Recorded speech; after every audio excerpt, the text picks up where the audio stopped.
When I got the question, of course, as a Muslim and as a believer, but as someone who is coming from within the realm of religions, it was quite clear that to put it that way was not the right question to ask. Is Islam a religion of peace, or is Christianity, or is Judaism, or is Buddhism a religion or a spirituality of peace? Doesn't mean anything for me. It's not the right question. It's not the accurate question.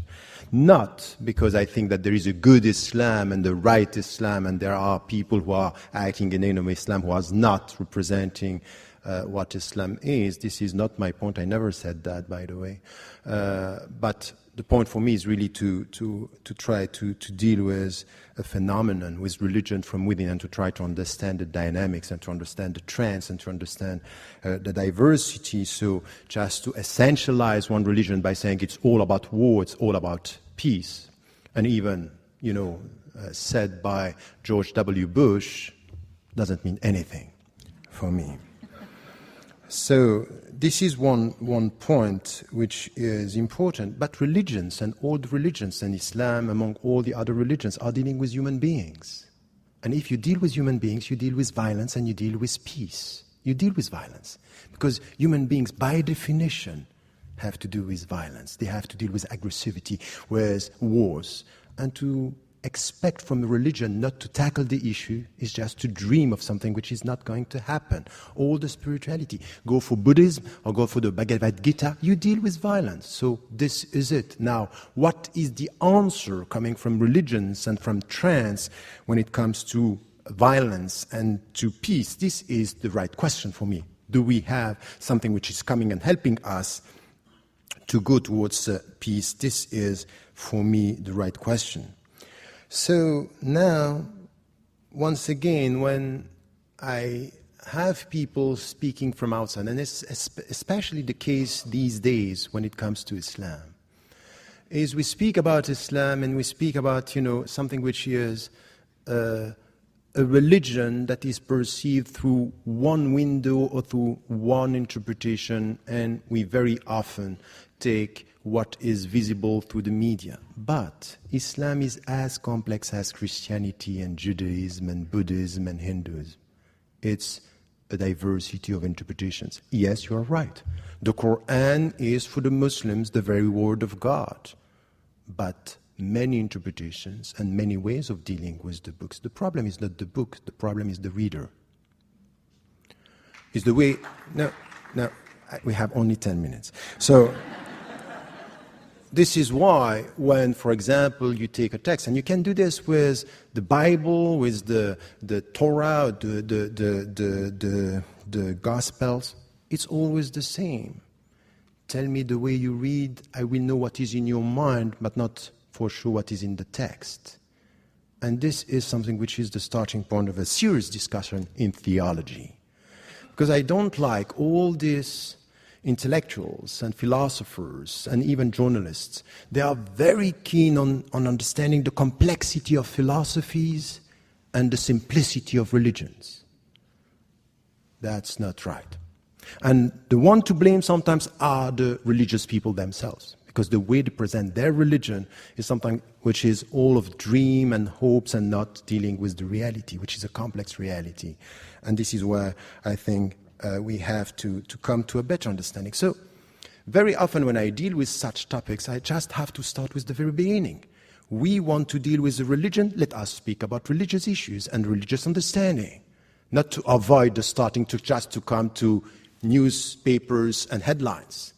It's not going to help us to understand religion just to go for what is happening in the world. Let us also understand the fundamentals and then come to some of the translation, the historical experiences.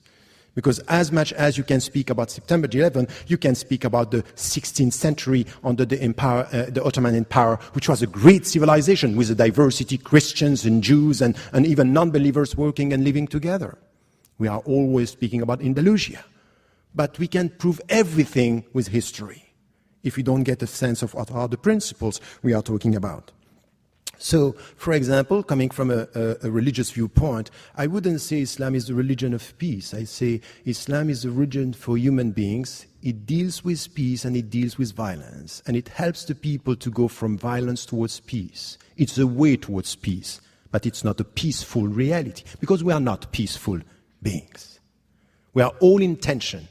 Just to get that inner peace in us, and this is the starting point of the Islamic philosophy of human being, is really to start with your own self. Look at your heart and tell me if you are at peace or you were at peace. Peace is a process through which you have, it's a process that you get at the end of a self-education. Educate yourself to get this inner peace. This is coming from the universal message of all the religions. You get this in Buddhism, before even speaking, or not even speaking about one God, but you get it in Judaism, you get it in Christianity.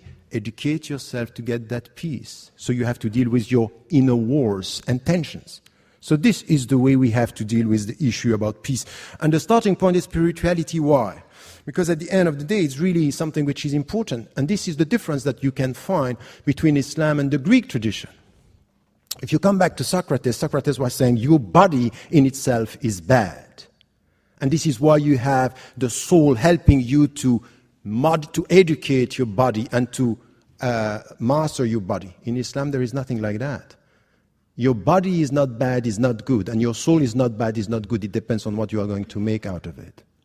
It's your responsibility because you are free. Your dignity is in your freedom, and you have to use your freedom to make it bad or to make it good. Take the good decision for your body, that's good. Make the bad decision, that's bad. So it's all a question of educating yourself with your own body. And it's exactly the same when it comes to the understanding of the world. So this way towards peace, it's based on education. It's based on a spiritual way of dealing with yourself. And you know what is the meaning of that? The very essence of what I'm trying to translate now is jihad. So this is something which is coming from the classical tradition. And once again, the classical tradition is helping us understand jihad is resist the bad to promote the good. And the bad is in yourself first. And then you will try to get the good. And to get the good is this inner peace. So jihad is not the way towards war, it's the way towards peace. Because you have, as a human being, intrinsically to deal with your inner wars and inner tensions. It's exactly the same in the world, that what we have to do, you will find something which is the will of God. What is the will of God? Diversity. He made you tribes and nations in order for you to know each other. But you know the risk of diversity? It could be lots of knowledge and potential wars. So you have to educate yourself to live with others and with this diversity to know each other. So you can look at Islam saying, you know what Islam claims? It's the last and final religion. It's not enough to end with this sentence. The most important thing is what Islam is saying about the other religions. That you have to remove them from the earth? No. He made you tribes and nations in order for you to know each other. So respect the Christians, respect the Jews, respect the people who were before you. So it's a call towards respect that you find also in the texts. So yes, you will have Muslims, they will take one dimension and interpret this as it is the final religion, we are not going to deal with all the others. But you cannot deny the fact that through history, Muslims in many situations, in many historical situations, were dealing with this diversity, and we learned from the Middle Ages and we learned from the Ottoman Empire that Muslims are able to deal with diversity and take from the Jewish tradition. Maimonides was speaking Arabic better than me. He was a Jew, and he was an intellectual, and he was a theologian, and he was dealing with respectful people. So all these Muslims were wrong Muslims because they didn't understand that the final religion should not listen to the first monotheistic tradition? That's not true. You cannot reduce this in such a way. It's too simplistic to represent what a religion is and what a history and a historical experience is. So this is for me something which has to do with the diversity that we have, that it's rooted in the Islamic tradition as well, in the classical tradition that we find it. So when you deal with diversity, know that you need to promote, and it's out of your personal education, mutual knowledge, to get respect. But you also have to deal sometimes with oppressors and people who are going to try to take over, and you have to resist. And this resistance, in order to reform the world for the better, is the very meaning of jihad. Now, once again, I will never deny the fact that some Muslims, some theologians, in history and now, are using some of the verses in a way which is, for me, unacceptable. And I go even further than that. Just after September 11, when I was invited by Time, I came here and I was asked about this. I said, you know what? It's not only not good and not Islamic. It's anti-Islamic what they are doing. It's against my religion. It's against the principles. So I'm not saying this is the good religion and this is bad. I acknowledge the fact that they are interpreting the text in a way. But what I'm saying from where I am, from within my tradition, is this is anti-Islamic. This is not the right way to deal with the text. So you cannot reduce this into something which is, the only right Muslims are the Muslims who are acting the way I believe Islam is, meaning bad. I think it's not fair. It's not a discussion that we can have. So let me come to my conclusion here. At the end of the day, if you go through the text and you understand the philosophy of this way towards peace, dealing with your own wars and inner tensions and the tensions within the society, you will find interpretations within Islam that are promoting something which has to do with peace without avoiding violence, because we all have to deal with our violence. This is something which is important, and in history you will find the examples for this and for that. So don't rely on history. With history you prove whatever you want. But at the end of the day, this is exactly the case for all the philosophies. All the people who are promoting human rights, we all have to do something which is out of humility to check our people. Because with the best means, you can promote the bad or the worst attitude. In the name of human rights, we want to kill people. In the name of human rights, we can promote and support the war in Iraq and Afghanistan, where so many innocent people have been killed. And I said it from the very beginning, never forget that the blood of an Afghani or Iraqi innocent man or woman is as valuable as the blood of an American innocent man and woman. No discussion about this. So the best ideology in the name of human rights, in the name of democracy, could be used by people to promote the worst. So let us be humble, instead of criticizing one religion and one ideology, to know that in our universe of reference, you will find people using our texts, our values, sometimes for the good and sometimes for the bad, sometimes for peace and sometimes for war, sometimes for dignity and sometimes for money, sometimes for protecting freedom and sometimes for geostrategic interests.